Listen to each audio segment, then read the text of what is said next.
여러분 안녕하십니까. 법률사무소국토의 김조영 대표 변호사입니다. 자, 주택임대차 신고가 2021년 6월 1일 날 시행되겠다고 하면서 관련 시행령과 시행규칙을 4월 15일 날 입법 예고를 했습니다. 그런데 제가 분석해 보니까 어제 이제 그 입법 예고가 됐는데 분석해 보니까 임차인만 피해 보는 걸로 결론이 났습니다. 제가 이 강의를 드리는 것은 제가 건설거점 국토해양부 고문변호사 6년, 서울특별시 도시계획위원, 경기도 고문변호사 10년 등등 여러 가지 보시는 바와 같이 경력을 가지고 있고 그동안 24년 동안 이쪽 관련 부분을 수행해 왔습니다. 유튜브 동영상 밑에 설명란에 보면 저희 경력상을 링크할 수 있으니까 한번 보시고요. 자, 그러면 주택임대차 신고제는 누구를 위한 것입니까? 누구를 위한 것이죠? 임차인을 위한 것이라고 분명히 발표가 되어 있는데 제가 분석하니까 임차인한테 피해를 입히는, 그러니까 부메랑으로 돌아오는 그런 제도를 또 정부가 발표를 했습니다. 저하고 다른 견해를 가지신 분도 계시겠지만 저는 계속 강조하다시피 법과 정책은 상식에 맞아야 됩니다. 제가 생각하는 상식이 다른 분 상식하고 다를지 모르겠지만 적어도 제가 생각하는 상식으로는 잘못됐습니다. 자, 그러면 뭔지 한번 보겠습니다.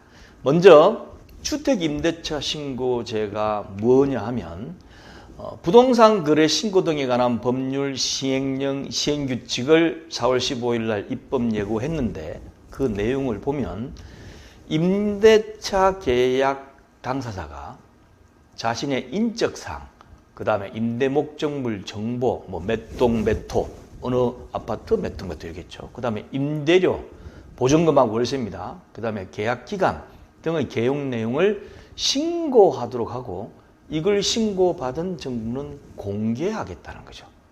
공개하겠다는 겁니다. 지역으로는 서울, 경기도, 인천 전역하고 광역시, 그 다음에 세종 특별자치도시입니다.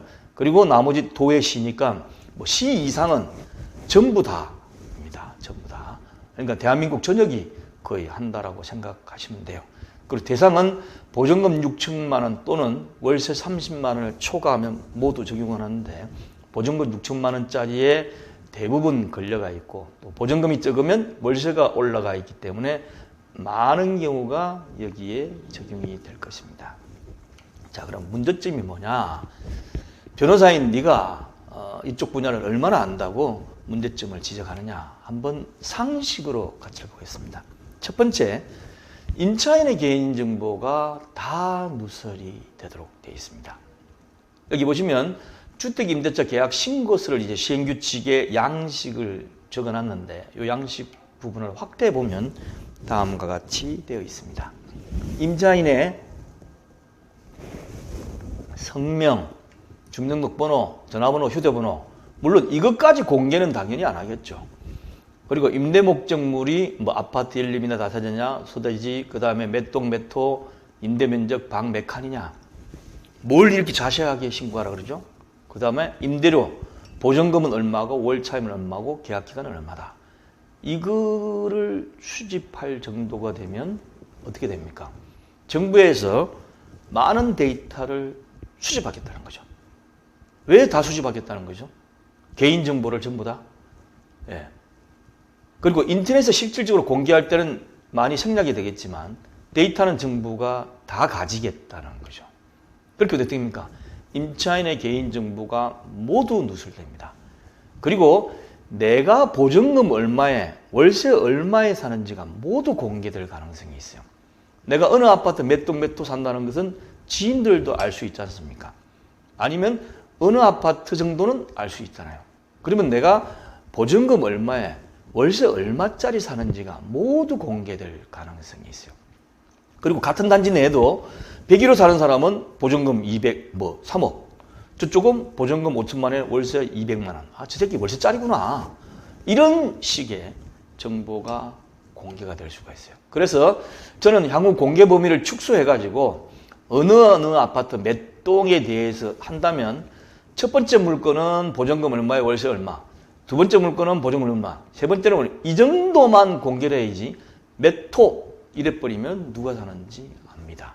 이렇게 되면 서로가 불편해지고 서로가 낯뜨거워질 수 있는 그런 문제점이 있기 때문에 그대로 지금처럼 하시려고 하지 말고 축소하여 공개를 하시기 바랍니다.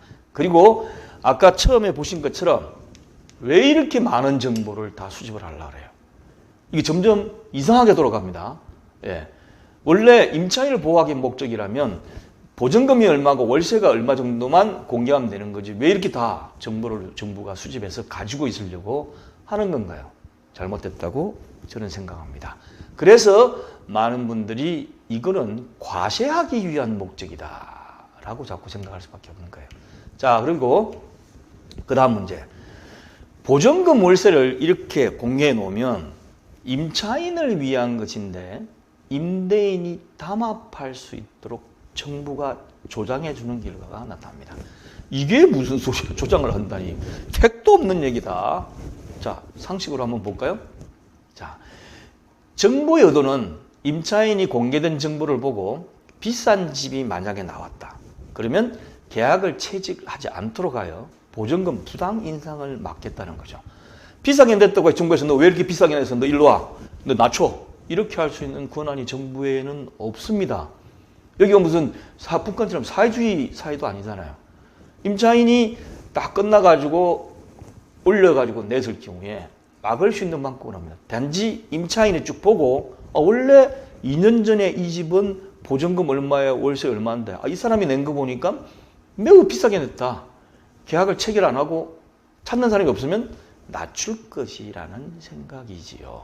그런데 임대인의 입장에서 보면 보증금 인상 비율 제한이 풀리는 시점, 그러니까 물건이 새로 나왔다는 것은 대부분 보증금 인상 제한이 풀려서 그럽니다. 계약 갱신을 해가지고 넘어가는 것은 물건이 중개사 사무실에 나오질 않겠죠.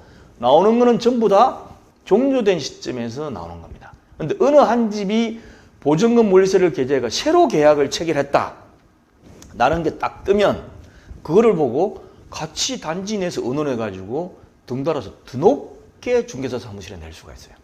어느 집이 이렇게 냈더니만 체결됐더라. 어느 집이 원래는 2년 전에는 2억에 10만 원짜리였는데 어느 집이 3억에 20만 원을 냈더니만 체결됐더라. 지금까지는 알 수가 없어요. 이 정보를. 그런데 딱 보면 이제 우리 아파트 단지가 다 나오거든요. 그럼 우리 아파트 단지 한 달 전에 이렇게 체결했네? 이번에 더 내놓게 내자. 그럼 옆집 사람은 또 더 내놓게. 이게 임대인의 어쩔 수 없는 입장인데 옛날에는 공개되지 않은 정보가 전 세대가 다 500세대 같으면 500세대를 다 공개해보면 어떻게 됩니까? 점점 더 담합할 수 있는 기회가 가집니다.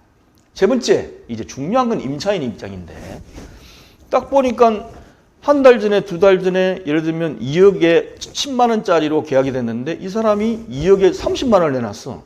아니면 3억에 보증금을 올려내놨어. 그러면 아니야. 이 단지 내가 가고 싶은데 더 물건 낮을 게 나올 때까지 기다리자. 할 수 있겠습니까? 없겠습니까? 정부는 이게 할 수 있다고 보는 모양이에요. 도저히 열받아 못 살겠는데 할 수 있다고 보는 모양입니다.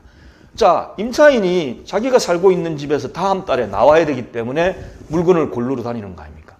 한 달밖에 시간이 없어요. 길어봤자 2달입니다. 가서 보니까 물건이 높게 나와. 아니야, 나올 때까지 기다려. 그럼 딴 데 알아보고 있어. 맞다 간데 없어가지고 며칠 뒤에 돌아가 보니까 또 오히려 더 올라가 있어. 이게 지금 최근에서 많이 겪었던 현상이고 뼈저리게 젊은 애들이 겪었던 현상입니다. 그렇게 해도 기다릴 수가 없어요. 그래서 한두 군데 다니다가 결국 높은 금액으로 나온 것을 할 수밖에 없는 입장입니다. 이걸 전혀 모르는 것 같아요. 자, 그러면 여기 이 제목에서의 결론은 뭐냐면 이 제도는 임대차 공급 물건이 많고 수요자가 적을 경우에 호가를 보는 겁니다. 수요자가 적으니까 공급량 내놔봤다가 안 되니까 바로 내놓고 안 되겠다. 잘못하면 공실이 생길 수 있으니까 빨리는 이렇게 할 때 얘기지 한두 달만 또 임대인들이 못 기다리고 있을 때 얘기가 아닙니다. 그래서 오히려 임대차 공급 물건보다 수요자가 많은 상황에서는 오히려 최악이 될 수 있는 제도예요. 그 다음에 만약에 이걸 과세정보로 사용한다. 정보는 아니라고 하지만 과세정보로 사용도 안 하면서 무슨 주민등록, 핸드폰 번호 다 이렇게 해가지고 데이터를 딱 가지고 있습니까? 무슨 정부가 데이터 가지고 지금 뭐 앉아가지고 뭐 흡족해 할 이유가 있어요? 어느 순간에 가면 월세에 대해서 아니면 보증금에 대한 은행 이자만큼 과세하겠다라고 하면 그 부분만큼은 고스란히 임차인한테 증가가 됩니다. 임대인을 때리면 때릴수록 임차인한테 증가합니다. 왜냐? 임차인이 약자니까. 여러분 이 정책 하시는 분 임차인으로서 세입자 안 살아봤습니까? 저도 살아봤습니다. 예.